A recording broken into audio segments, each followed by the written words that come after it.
Hey, it's Craig. Recently I chatted with Professor Judy Robertson, who's been leading a brilliant project about embedding responsible AI in schools. We talk about how young people and teachers are already experimenting with AI, why it matters to involve them in shaping how it's used, and what happens when creative and academic worlds come together to do that well.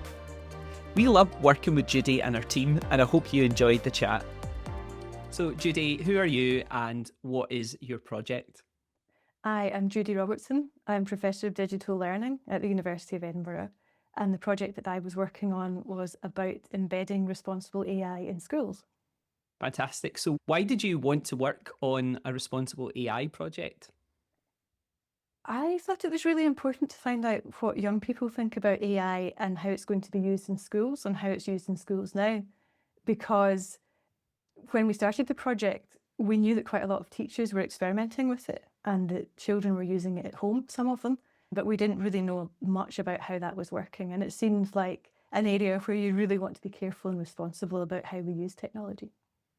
So to take on this project, Judy, you assembled a team. Yeah, we had a fantastic team across a wide range of disciplines. So I'm a computer scientist, but we had sociologists, we had people who specialise in theatre and education like yourself. And we had a fabulous graphic designer, we had a very experienced evaluator, and we had partners as well from a science centre in Edinburgh. So we had just a really good range of different sorts of skills and talents.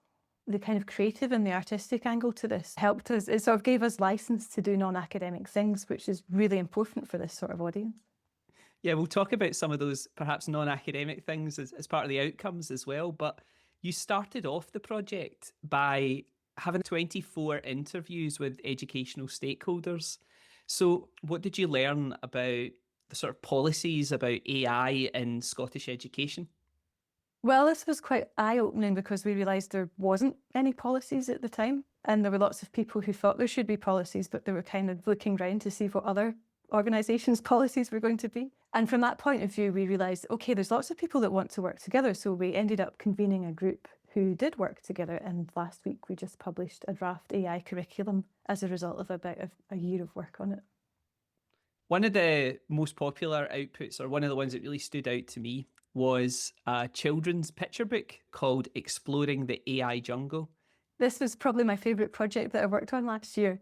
Yeah, we just wanted to explain about AI concepts in quite an engaging way and in a way that would make sense for children without coming at it from a technical angle. And so we picked up this idea of the metaphor of AI as a jungle, actually because one of our interviewees said that they felt like AI was this jungle that they had to explore. And we thought, what would that be like? And we started thinking about the stochastic parrot metaphor of how large language models work. And we thought, well, what other animals might you meet in the jungle? I think that part of the idea for exploring the AI jungle is to let people tell their own stories about how they want AI to be used, and we don't have to accept the story that tech companies tell us. So, as part of the project, my team worked with you to create a science show about AI.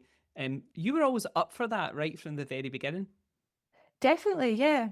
Because I think when working with children, it's really great to have that expertise in engaging them and finding how to talk about these important topics at a level which makes sense for them. So you can still talk about the depth and all the important issues like copyright theft or what's fair, what counts as creativity, but you just need to do it in a more engaging way and in a fun way. Another fantastic output was a group of young people who were making zines with messages about AI futures. Yeah, so we had colleagues at Norwich and Edinburgh. They worked with secondary school learners and learners in special schools, and they had workshops where they got to use AI tools. And then they kind of explored dystopian and utopian versions of AI futures. So, from this project, Judy, what do you hope education leaders will take from it? The most important thing that education leaders should take from it is that it's important to consult young people about how they want to use AI within the school. And that's a really important part of respecting children's rights, their right to be heard and be involved in decisions which affect them.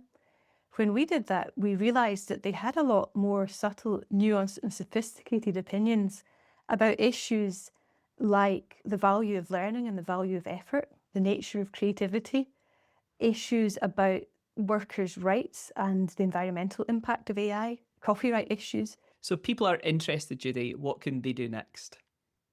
We have a lot of AI resources for teachers at trails.scot, which is our new website. And I hope you all enjoy your chance to do unbelievably creative with yourself and the team later.